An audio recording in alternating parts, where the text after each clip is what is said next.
Espera. Antes de empezar, necesito que hagas algo. Cierra los ojos. Piensa en la última idea que tuviste y no ejecutaste. Ese proyecto a medias, ese boceto abandonado, esa solución brillante que se quedó en tu cabeza porque el mundo iba demasiado despacio para seguirte. ¿La tienes? Bien, porque hoy vamos a hablar del hombre que tuvo más ideas así que nadie en la historia y que aún así, al final de su vida, sintió que no había hecho suficiente. Bienvenido a Frecuencia de Signos. Hoy, Leonardo da Vinci, pero no el de los libros de texto, el de verdad. El niño que no encajaba. 15 de abril de 1452, Toscana, Italia. Un pueblo pequeño entre colinas de olivos llamado Vinci. Y nace un niño que por un detalle legal del siglo XV va a quedarse fuera del sistema. Su padre, Ser Piero da Vinci, notario respetado, hombre casado. Su madre, Caterina, una campesina, no su esposa, ilegítimo. Así se llamaba en esa época, y esa palabra, que venía envuelta en estigma, resultó ser su mayor regalo. No podía seguir la carrera de su padre, no podía estudiar latín avanzado ni filosofía formal, no podía entrar por la puerta grande. ¿Y sabes qué hizo con eso? Se fue al bosque.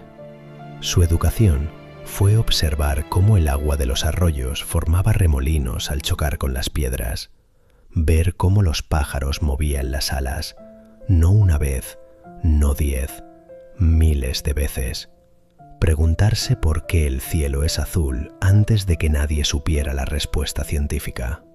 Mientras otros aprendían qué era permitido pensar, él aprendía a pensar sin límites. Esa obsesión por el agua no lo abandonaría nunca. Décadas después, compararía el movimiento del agua con el del cabello humano y con las corrientes de aire. Para él, la naturaleza hablaba en un código de espirales, y una vez que lo veías, no podías dejar de verlo en todas partes. En la concha de un caracol, en el humo que sube de una vela apagada, en una galaxia vista desde fuera. A los 14 años, su padre lo llevó a Florencia, al taller de Verrocchio, uno de los artistas más importantes del Renacimiento. No era solo una escuela de arte, era una mezcla de herrería, laboratorio químico, estudio de arquitectura y taller de escultura. Todo en el mismo espacio. Para Leonardo, era el paraíso.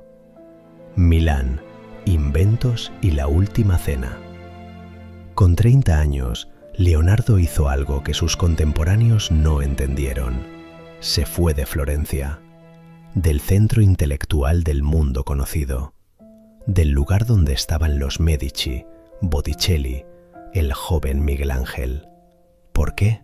En Florencia había demasiados pintores compitiendo por los mismos encargos.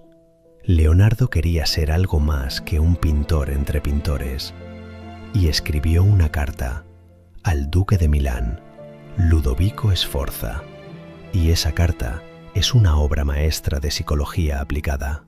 Leonardo entendía perfectamente lo que le importaba a un gobernante militar, y le habló exactamente de eso.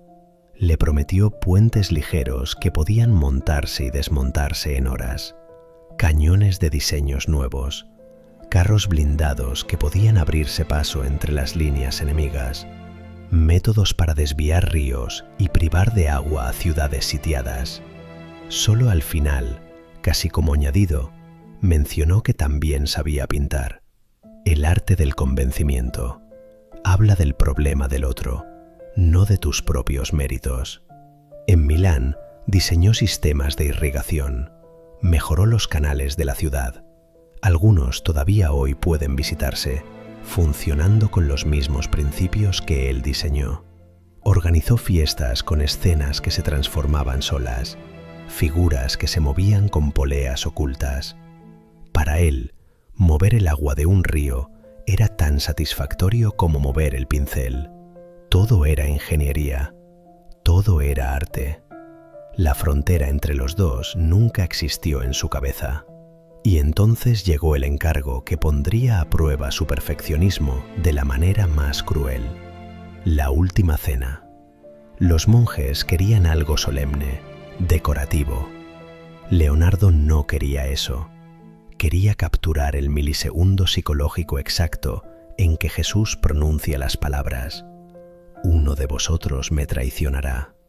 Quería pintar la reacción en cadena de esas palabras: el horror, la negación, la culpa, la indignación, la confusión. 12 estudios psicológicos completos en un solo cuadro. Para conseguirlo, rechazó el fresco, la técnica estándar, porque requería pintar rápido sobre yeso húmedo, sin tiempo para dudar ni retocar. Inventó su propia mezcla de óleo y témpera sobre pared seca, una solución técnicamente brillante y químicamente desastrosa. La pintura empezó a deteriorarse casi en cuanto la terminó, y sin embargo, incluso hoy, después de siglos de restauraciones y daño, la composición sigue siendo perfecta. Es geometría sagrada disfrazada de drama humano, el momento en que el arte dejó de ser representación para convertirse en psicología visual. Anatomía, vuelo y la física del futuro. Hubo periodos en la vida de Leonardo en que los pinceles quedaban abandonados durante meses, mientras él se internaba en territorios que ningún artista había pisado. En los sótanos de hospitales, de noche, en secreto, diseccionaba cadáveres. El olor era insoportable. El riesgo de infección era real. La iglesia lo toleraba con incomodidad y Leonardo tenía que moverse con cuidado. ¿Qué buscaba? Quería entender cómo funciona la máquina humana. Quería encontrar el origen de las lágrimas. Quería ver el camino que recorre la imagen desde el ojo hasta el cerebro. Fue el primero en representar correctamente un feto en el útero. El primero en entender y dibujar el funcionamiento de las válvulas del corazón, describiendo el movimiento del flujo sanguíneo con una precisión que la medicina tardaría siglos en confirmar. Lo más extraordinario de sus dibujos no es solo lo que muestran, es cómo lo muestran. Leonardo no dibujaba lo que veía, dibujaba cómo funcionaba. Aplicaba los principios de las palancas y las poleas a los músculos y los huesos. Para él, el cuerpo humano era la máquina más sofisticada del universo. Y luego estaba el vuelo. Desde niño había observado a los pájaros como un ingeniero mira un mecanismo que quiere reproducir. Pasó décadas analizando murciélagos, águilas, libélulas, mosquitos, y llegó a una conclusión que lo diferenció de todos los que habían soñado con volar antes que él. No se trataba de imitar la forma de las alas, se trataba de entender el principio físico que las hacía funcionar. El aire tiene densidad, tiene resistencia, se comporta de maneras predecibles que se pueden calcular. Eso significaba que el vuelo no era magia ni milagro, era ingeniería. Diseñó el tornillo aéreo, el precursor directo del helicóptero moderno. Diseñó un paracaídas piramidal cuyas proporciones eran casi exactamente correctas desde el punto de vista aerodinámico. En el año 2000, un paracaidista británico lo construyó siguiendo exactamente sus planos y saltó desde 4.000 metros de altura. Funcionó perfectamente. Leonardo tenía la física correcta. Lo que no tenía era un motor. Vivía en un mundo de tracción animal y resortes, mientras su mente ya habitaba en la era de los motores de combustión interna. Era un arquitecto que había diseñado el edificio perfectamente, pero que no tenía los materiales para construirlo. Esa distancia entre la visión y los medios disponibles es quizás la imagen más precisa de toda su existencia. La Gioconda. Ya sé lo que estás pensando. Otro audio hablando de la Mona Lisa. Pero espera, esto no es lo que aprendes en el colegio. Alrededor de 1503, Leonardo comenzó a trabajar en el retrato de una mujer llamada Lisa Gherardini, esposa de un comerciante florentino. Un encargo convencional, retrato de esposa, entregar, cobrar, siguiente. salvo que Leonardo nunca lo entregó. Se la quedó. Se la llevó a Milán, a Roma, a Francia. La tuvo consigo hasta el último día de su vida, retocándola, añadiéndole capas de barniz tan finas que solo podían medirse en micras. Es el cuadro de un hombre que seguía aprendiendo de él. El fondo no es un paisaje real. Son montañas en proceso de formación, ríos erosionando valles todavía jóvenes, una tierra que está cambiando mientras la miras. Leonardo, que había estudiado geología con la misma intensidad que la anatomía, estaba pintando el tiempo geológico en el fondo de un retrato. Estaba diciendo: la figura humana existe dentro de un universo en movimiento constante. Nada es estático, todo cambia. Y luego está el sfumato.